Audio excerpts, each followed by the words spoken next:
모르드게가 이 모든 일을 알고 자기의 옷을 찢고 굵은 배 옷을 입고 죄를 뒤집어 쓰고 성중에 나가서 대성통곡하며 대궐 문 앞까지 이르렀으니 굵은 배 옷을 입은 자는 대궐 문에 들어가지 못함이라. 왕의 명령과 조서가 각 지방에 이름에 유다인이 크게 애통하여 금식하며 울며 부르짖고 굵은 배 옷을 입고 죄에 누운 자가 무수하더라. 에스더의 시녀와 내시가 나아와 전하니 왕후가 매우 근심하여 입을 의복을 모르드게에게 보내어 그 굵은 배 옷을 벗기고자 하나 모르드게가 받지 아니하는지라.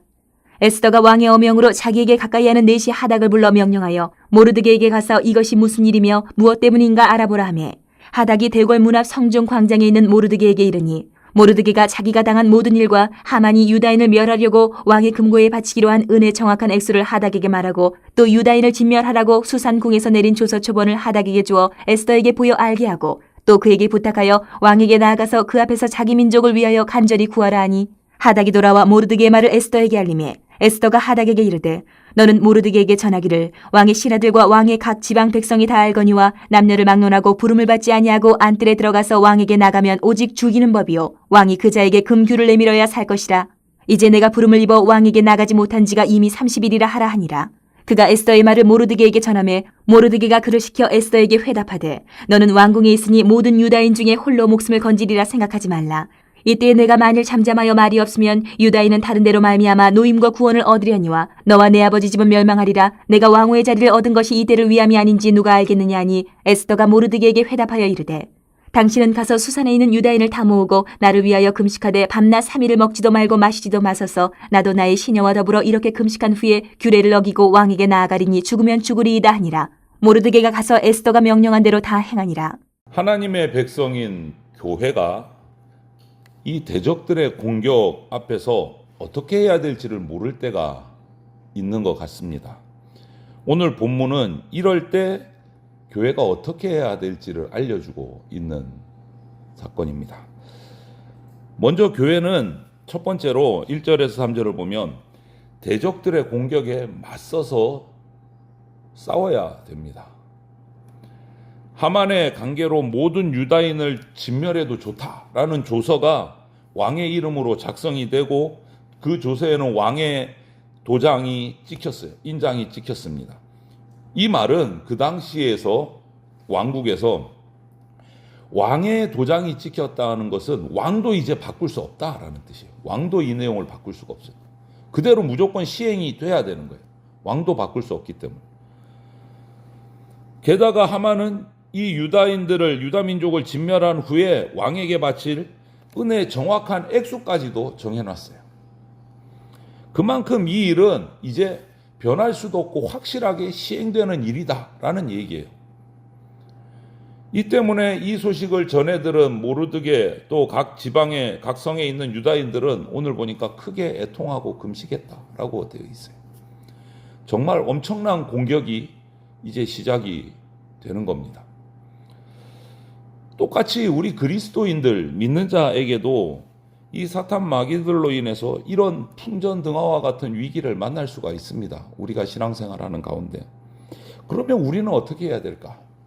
우리는 때로는 교회 전체에 닥치는 이런 큰 위기가 있을 수도 있고 개인적으로 신앙인들 믿는 자에게 개인적인 위기가 이렇게 닥칠 때도 있습니다. 그때 믿음을 가진 그리스도인으로서 어떻게 무엇을 해야 될까? 우리 개개인의 힘을 보면 인간적인 힘을 보면 교회의 힘을 보면 사실 그 지혜 그 힘은 미약하기 그지 없습니다. 왜? 사탄 마귀는 그냥 한 단체 정도가 아니고 국가나 세계적인 권력을 가지고 핍박할 때가 많았습니다. 역사 속에서. 그러니 개교회가 개인 한 명의 그리스도인이 그것을 어떻게 대적한다? 너무너무 힘이 약한 거죠. 그러므로 우리가 할 수 있는 것은 딱 하나예요. 능력의 하나님을 바라보고 그분의 구원, 그분의 위로를 간구하고 바라는 것밖에 없어요. 오늘 유대인과 모르드게가 금식하고 통곡한 것처럼 하나님 앞에서. 그것이 우리가 대적들의 공격에 맞서는 유일한 방법입니다. 그러면 하나님 아버지께서 개입하셔서 전세를 역전시키십니다. 그래서 사도 바울은 이런 약한 성도들, 약한 교회의 모습을 이렇게 표현했어요. 고린도 교회 성도들에게 고린도후서 12장 10절에 내가 약한 그때의 강함이라 이렇게 표현했어요. 내가 약한 그때의 강함이라. 이게 무슨 말입니까? 우리는 약하지만 우리가 붙들고 믿고 간구하는 하나님은 강하시다라는 뜻이에요. 우리가 하나님의 능력에 들어갈 때, 그 능력을 덧입을 때 우리는 강해진다라는 이 말이에요. 우리는 모르드게처럼 하나님 앞에 나가서 그분의 도우심, 그분의 위로하심 간절히 구해야 돼요. 그것이 교회가 대적들에게 맞서는 유일한 방법입니다. 내 힘으로 어떻게 해봐야지, 나의 인맥을 가지고 어떻게 해봐야지 의미가 없다라는 거예요. 우리가 하나님 앞에 모르드게처럼 나가서 간절히 구할 때, 그때 우리의 그 약함이 하나님의 강함으로 변모되는 경험을, 은혜를 경험하게 된다라는 것이요. 그래서 우리의 강함으로는 대적을 이길 수가 없습니다, 사탄을. 하나님의 능력을 덧입어야 돼요. 우리의 강함이 없기 때문에. 그리고 두 번째는 4절부터 11절을 보면 하나님이 일하심을 믿고 담대해야 됩니다. 교회는 하나님의 일하심을, 내가 뭔가 해봐야지가 아니에요. 우리는 약해요. 하나님의 일하심을 믿고 담대해야 돼요. 에스더는 모르드게가 대성통곡한다는 소식을 전해 들었습니다. 이게 무슨 일인가 싶어서 걱정을 했어요. 그래서 신하를, 자신을 보필하고 있는 내시를 보내서 모르드게에게 알아봅니다. 모르드게가 하만이 하는 모든 일들을 다 이야기를 해서 이제 유다인들이 11달 뒤면, 11개월 뒤면 멸절당할 판이다, 이 소식을 전했어요. 그리고 그 조서의 초본까지도 증거로 전했습니다. 그는 그렇게 하고 에스더에게 이 유다 민족이 살아날 수 있도록 왕에게 나가서 좀 간청을 해달라, 도움을 요청을 합니다. 하나님에게 간구하고, 또 에스더가 왕후이기 때문에 왕에게 측근으로 나갈 수 있기 때문에 그것도 요청을 했어요. 그런데 에스더는 처음에 반응이 뭡니까? 왕이 부르지 않으면 나갈 수 없다. 내가 왕에게 내 맘대로 나갈 수 있는 것이 아닙니다. 이렇게 대답을 해요. 여러분 어떻습니까? 이런 지금 유다인들의 상황, 절체절명의 위기, 앞뒤 양옆이 꽉 막힌 사면초가의 상황, 이런 거 인생에서 혹시 경험해 보신 적 있습니까? 내가 신앙생활하는 것 때문에 이런 위기를 겪어보신 적이 있습니까? 오늘날 현대를 살아가는 우리 성도들에게 오늘 이 에스더서에 있는 이런 유다인들의 이 위기 상황은 사실 좀 현실감이 없이 느껴질 때가 있어요.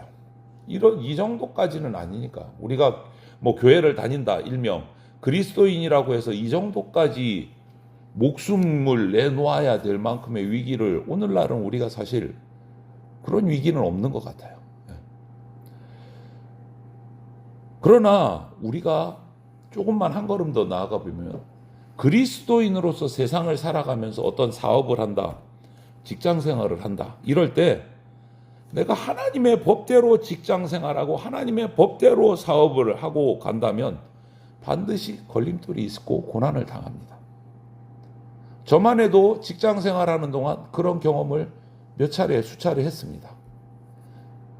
그래서 뭐 승진의 어려움을 겪을 뻔도 했고 여러 가지 크고 작은 일들 저만 해도 경험을 했어요. 그 정도의 경험들은 우리가 할 수 있어요. 이런 모르드게와 유다인들처럼 목숨이 달린 어려움까지는 뭐 조금 경험해 본 적이 없지만, 이처럼 신자라고 하면 고난이 없을 수가 없습니다. 그 신앙을 지키려면. 그러면 신자에게는 불신자나 신자나 똑같이 어려움이 온다면 무엇이 차이가 있느냐? 그리스도인에게는 그 닥쳐온 고난을 어떻게 극복하느냐가 중요합니다. 어떻게 극복하느냐? 만약 지금 복음 때문에 내가 고난을 받는다면 우리는 일단 담대해져야 됩니다. 담대해져야 돼요. 내가 뭔가 가지고 있어서 담대한 것이 아니고 선하신 하나님이 나를 위해 일하고 계시다라는 것을 믿으면 담대해질 수 있어요. 그것이 대적들 앞에서 교회와 성도들이 담대해야 될 수 있는 이유입니다. 하나님이 일하고 계신다는 믿음. 금방도 말씀드렸듯이 오늘 본문에 나온 이 유다인들이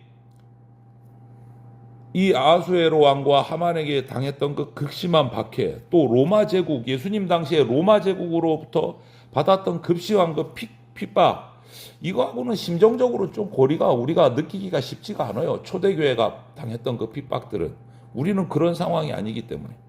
하지만 우리가 진리를 따라 살다 보면 크고 작은 고난이 반드시 다가옵니다. 왜? 마귀가 권세 잡고 있는 이 세상에 녹록치 않은 공격이 우리 가운데 있습니다. 반드시. 내가 말씀대로 살아가면 반드시 공격이 있습니다. 당장 생명을 이 모르드게나 유대인처럼 잃어버리는 것은 아니지만 하루아침에 직장 생활이 어려울 수 있어요. 심지어는 직장을 그만둬야 되는 경우가 생길 수도 있어요. 직장 상사 눈 밖에 나서 정말 직장 생활하기 힘들 수도 있어요. 말씀대로 살아가려다 보면, 주일 성수하려다 보면. 바로 그때 우리는 전능하신 하나님이 우리를 위해 일하고 계시다라는 것을 알고 담대해야 됩니다. 주눅들면 안 된다라는 거죠. 그리고 12절에서 17절을 보면 어려움 앞에서 교회는 생명을 걸고 사명을 감당해야 합니다. 결단해야 된다라는 거죠. 모르드게는 주저하는 이 에스더에게 우리가 이렇게 고난당하고 죽을 때 너는 왕궁에 있다고 편히 살 것 같으냐라고 직격탄을 날려요. 그렇게 생각하지 말아라. 그저 침묵을 지킨다고 너는 살아날 것 같느냐. 네가 침묵을 지키면 유다인들은 하나님께서 다른 길을 통해서 구원하실 거다. 알고 있는 거예요. 모르드게는 믿음이 있어요. 이 어려움이 있지만 지금 간구하지만 하나님이 살리실 것을 알아요. 그런데 에스더를 통해서 하나님이 일하시기를 바라는 거예요. 하지만 네가 그렇지 않다면 너와 너의 집안은 망할 것이다 라고 경고를 합니다. 아주 단호한 거예요. 모르드게는. 그러면서 14절에 한마디 더 합니다. 아무것도 가지지 않은 네가, 유다인인 네가 지금 왕후의 자리에 올라갈 수 있었던 것이 바로 이 일 때문에 하나님께서 준비하신 것인지 혹시 아느냐? 너가 잘나서 네가 이뻐서가 아니고 하나님이 유다인을, 우리를 구원하시기 위해서 너를 왕후의 자리에 세우신 것 아니냐? 이렇게 한마디를 합니다. 이 말을 들은 에스더가 마음을 바꿔잡아요. 우리가 너무나 잘 아는 말씀이 16절에 나오죠. 죽으면 죽으리이다. 죽으면 죽으리이다. 믿음으로 왕에게 나가기로 결단을 한 거예요. 민족을 위해서. 하나님이 나를 왕후에 세우신 이유를 발견하고 결단한 거예요. 민족과 함께 하기로 결단한 거예요. 여러분, 이처럼 오늘날도 마찬가지입니다. 우리 교회에 베풀어 주신 하나님의 능력이 얼마나 큰지 우리는 깨달아야 돼요. 이 능력으로 예수님 부활하셨고 하나님 우편 보좌에 앉으셨습니다. 또 만물을 그 발 아래 복종시키시고 교회에 성령의 충만함을 부어주셔서 회복시키셨어요. 그 은혜를 우리가 잊으면 안 됩니다. 그렇기 때문에 교회는 그 은혜를 잊지 않고 위기와 시련을 당해도 하나님의 능력으로 감당할 수 있는 것이고, 그렇기 때문에 우리는 하나님이 우리에게 주신 사명을 목숨 걸고 감당해야 돼요. 바울이 디모데에게 디모데후서 1장 8절에서 권면한 것처럼 하나님의 능력에 힘입어 복음과 함께 고난도 받아야 돼요. 고난도 받아야 돼요. 그 후에 남는 것은 우리의 충성이고 하나님의 상급입니다. 성도들은 주 안에서 한 몸입니다. 주 안에서 한 몸입니다. 그래서 우리는 교회 공동체가 어려움에 처했을 때 개인을 넘어서 교회 전체를 위해서 애써야 돼요. 힘써야 돼요. 충성해야 됩니다. 필요하다면, 아직까지 그런 일은 우리에게는 없지만 우리 선조들은 있었습니다. 일제시대 때. 필요하다면 생명을 걸고 충성함으로 교회를 지켜야 됩니다. 사명을 감당해야 돼요. 우리는 그런 선조들의 모범을 가지고 있는 교회입니다. 우리에게는 그런 일이 아직은 없지만 그 충성을 이어받아야 돼요. 큰 위기를 만날 때 우리는 하나님 앞으로 나가서 그분의 위로, 그분의 도우심을 간구해야 합니다. 그럴 때 우리는 담대하게 생명을 걸고라도 충성할 수 있는 그 담대함이 생겨요. 그래서 교회를 향해서 교회에게 주신 주님의 사명을 감당할 수 있게 되는 겁니다. 오늘 이 말씀을 기억합시다. 이 때를 위해서 나를 이곳에 세우신 것 아닌가? 죽으면 죽으리이다. 이 신앙결단이 저와 여러분들에게, 우리 대전 장로교회 성도들 모두에게 있어서 약할 때 강함이 되는 교회로 주님 우리 교회에 맡기신 사명을 충성을 다하는 그러한 우리 교회 성도들 되실 수 있기를 주님의 이름으로 축원을 드립니다. 아멘.